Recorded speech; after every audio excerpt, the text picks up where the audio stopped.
Well, we appreciate everyone coming out today on the 48th anniversary of the death of Sergeant Jack Beers. I'm not going to say a lot,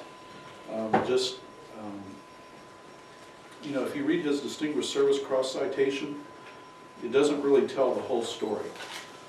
You know, I studied military history for probably 43 of my 55 years. Everybody talks about, you know, the Battle of Little Bighorn and Custer's Last Stand. This battle had all the makings of that, with one difference. This battle involved 25 American soldiers outnumbered by a force greater than 10 to 1. Unlike General Custer, though, 14 men out of that group survived. And I am absolutely convinced that those 14 survivors owe their lives to the heroism of Sergeant Beers. I'm not going to go into all the details. You have his Distinguished Service Cross citation. You know, a superhuman effort is the best way to describe it. We try to make sure that we keep his memory alive.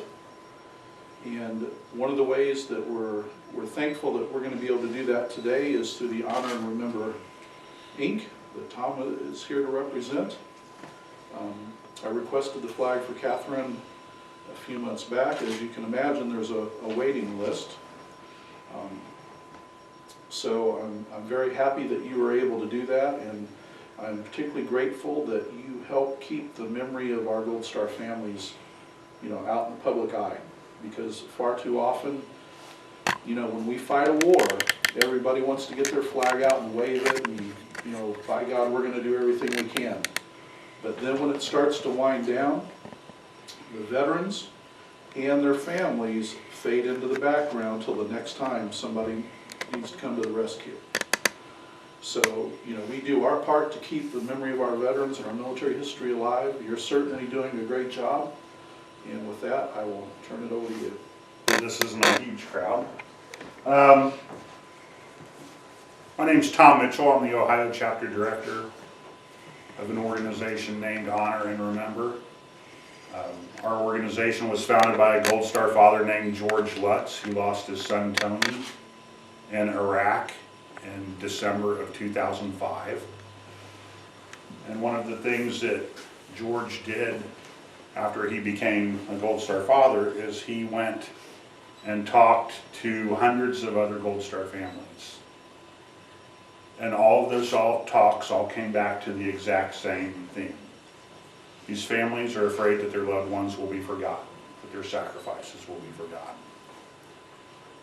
So George embarked on a journey to discover a national symbol that we could use to recognize all of our fallen heroes, but also to allow all Americans to take part in that process. And he didn't find anything. So he developed the Honor and Remember flag, and we will get into its symbolism in a minute. We actually have two missions with Honor and Remember. The first one is to get it adopted like the POW-MIA flag, so that people will fly the POW-MIA flag underneath the American flag to show their solidarity and support for all those families whose loved ones have made the ultimate sacrifice. Our second mission, which is more important, is our flag was specifically designed to be personalized. So our primary mission is to present one flag to every family who's ever lost a loved one due to their military service. The phrase "due to their military service" is very important.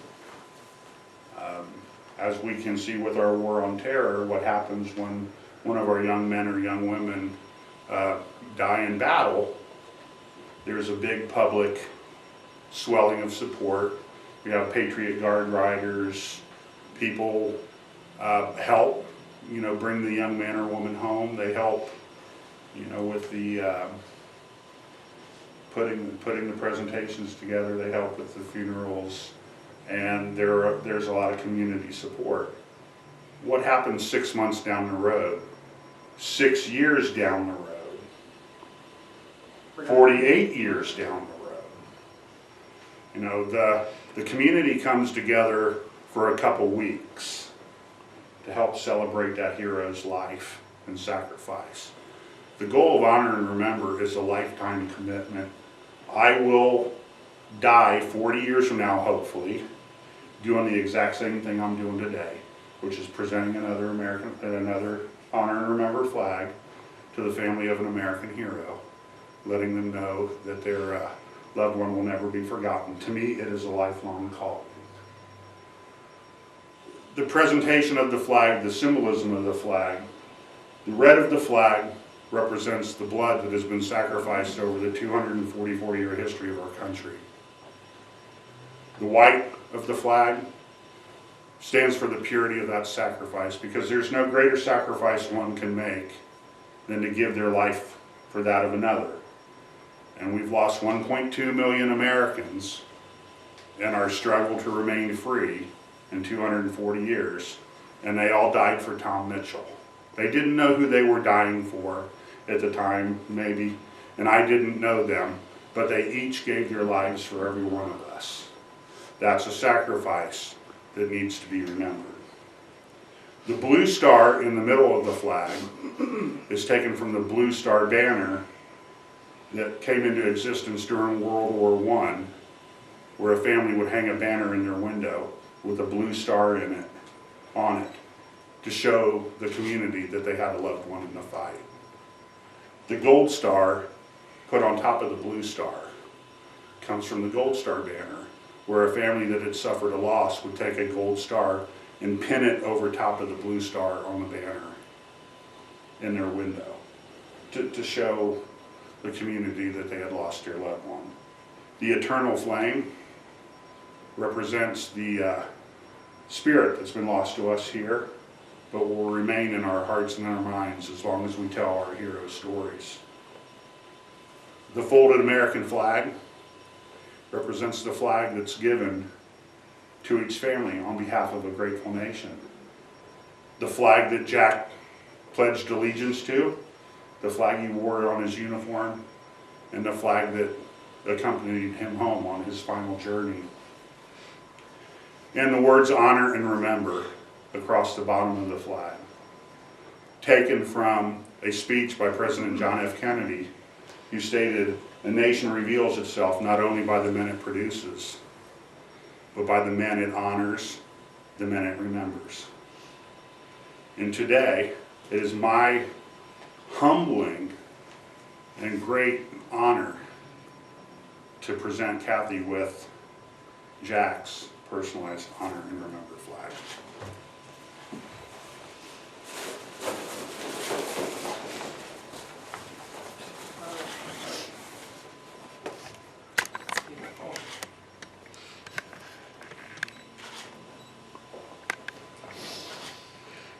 This Honor and Remember flag is presented with eternal gratitude and respect in memory of Sergeant First Class Jack B. Beers.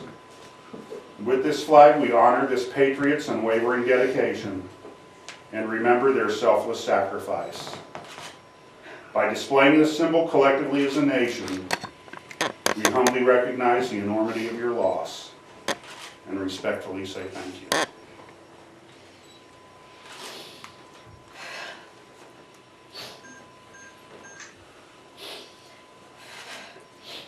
Give me a second. Well,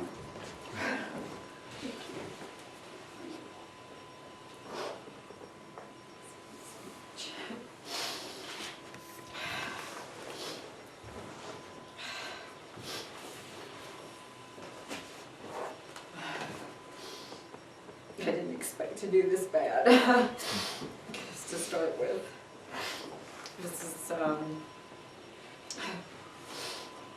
This is a wonderful tribute to Daddy. And I know Mark's already found a spot where he's going to hang it, where everybody can see it. Oh, this is wonderful.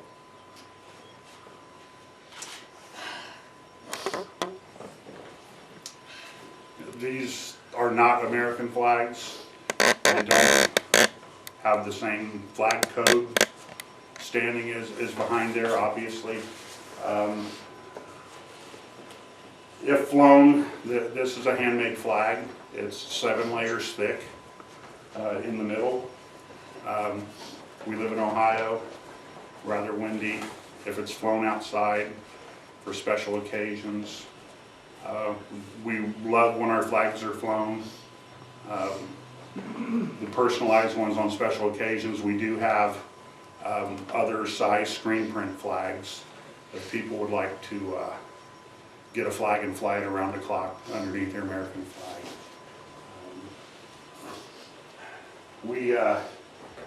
Nationally, we do have quite a long waiting list. There's approximately 1,400 families that have requested flags that have not received their flags yet.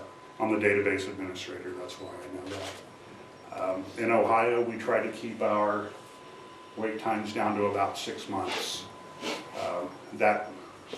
We have 17 active chapters in states. So the states that don't have chapters, their flags take a little longer to present. But like I said, it's an honor. It's unfortunate that I get to meet most of my heroes when I can no longer shake their hands. But Jack's story is, it's an amazing story, and you should be very proud. Thank you. Wow.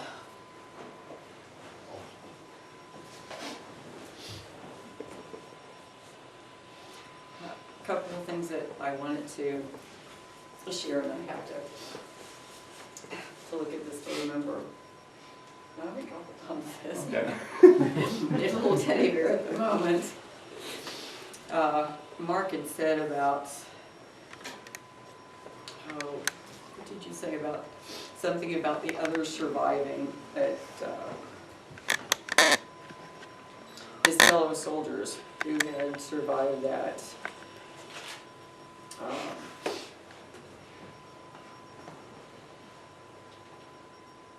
That attack on them when they were out to do night patrol on, and I don't remember which website it is.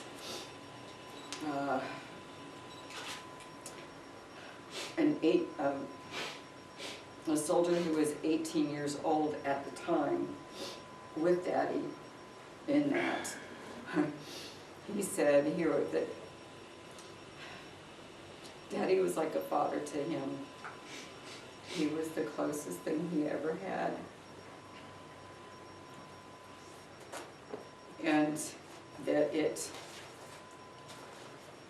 he said he had never in his life suffered any greater loss than when Daddy was killed. And Daddy was within mere feet of this young 18-year-old soldier. No, I am thankful. Well, it hurts so desperately at times that Daddy didn't come home. I am so proud of him and what he did so his men could come home. Okay, let me take a breath here.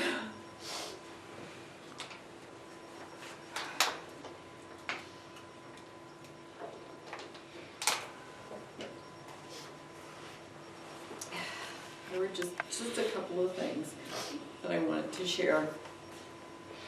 I'll see if I can get through this.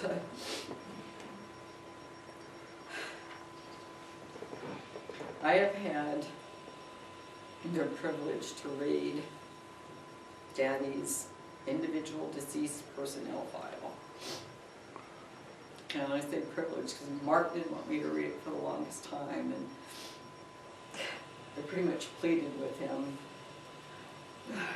but it told me things about Daddy that I never knew or would have never learned otherwise. There's information in there on what went into the writing of his DSC citation, and exactly how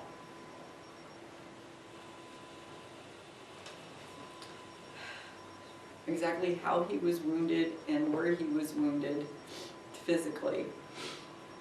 In the citation, it references, I think, vaguely where and how. And if you'll allow me, the coroner's report is in there. He had shrapnel wounds to the right cheekbone, left side of his lower back, upper arm, and elbow.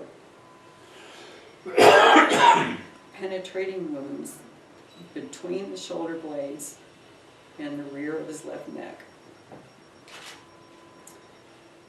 The right temple, gunshot wound, head, instant. So it wasn't just one or two bullets that he took. And he kept going and going and going and going because it was his. He went on that tour. He volunteered because his men were going. He had to go. And that's pervasive in all wars and conflicts. So he died doing what he committed himself to do, was to bring home as many of his men, all of his men. So I want to tell you a little story. Daddy's brother, Uncle Bill, is about 18 years older than Daddy, and Uncle Bill went into the Army. He was a cook. Uncle Bill did 30 years. He died 3 years ago on Palm Sunday. Oh, April 7th, 1969 happened to be Easter Sunday. 3 years ago when Uncle Bill died, 90-something, Alzheimer's via Agent Orange or whatever, happened to be Palm Sunday. I talked on the phone to Uncle Bill for the last time about 6 months before he died. And I don't know what I said. He automatically said, "Let me tell you about my brother Chip." That was Daddy's nickname. And Aunt Lee is sitting there, "No, this is your niece, this is Chip's girl." And he goes on. He was stationed 3 miles from Daddy. Daddy was supposed to walk over on Easter Sunday to have dinner with him. They heard the fire all night long, and it took him 3 days to find out whether Daddy was alive or dead.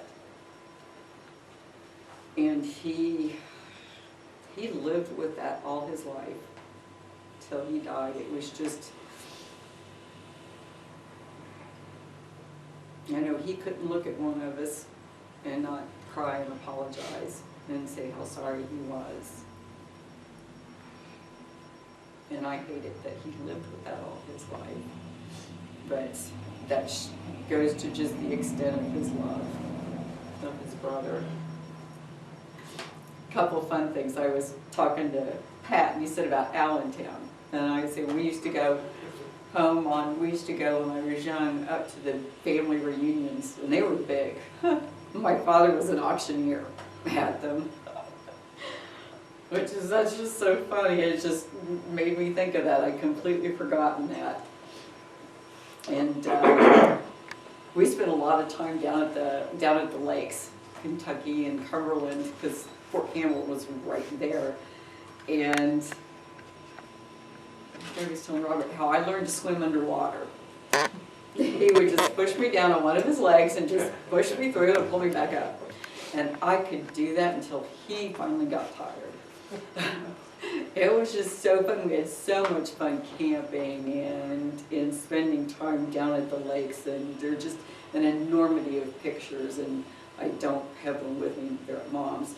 But you can see us kids, my sister and I, Tracy's 5 years younger and Jack's 18 months younger than me, and we're in matching swimsuits. There's little red plaid stuff. Seriously, come on. You know, and it's just, they're just too funny to look at. Whenever Daddy had to sew on new patches, he would set the sewing machine up on, and I didn't remember where he set it up on until Mom had told me, and I got to sit beside him in that little lever that you flick up and down. That was my job.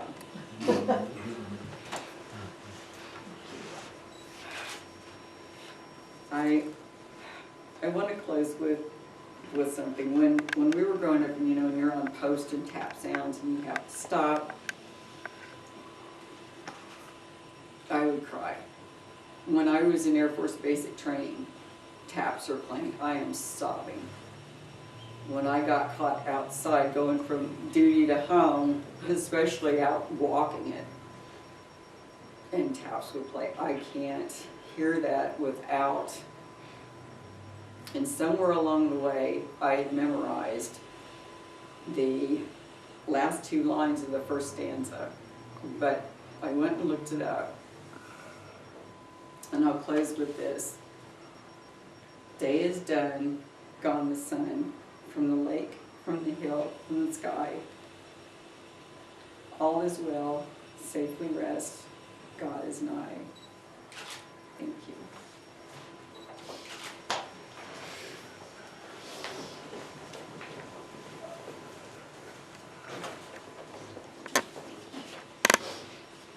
While Catherine was reading that last stanza, you know, that's an appropriate thing for a military memorial. But it also highlights the importance of honor and remember. Because for a lot of people, when tap sounds, that's it, and those memories begin to fade. So it's ironic that she remembers those lines, but it's important that, you know, we all keep those memories alive. Now, obviously, the Beers family and the LaPointe family and the Zanowick family, you know, they feel that much more than I do.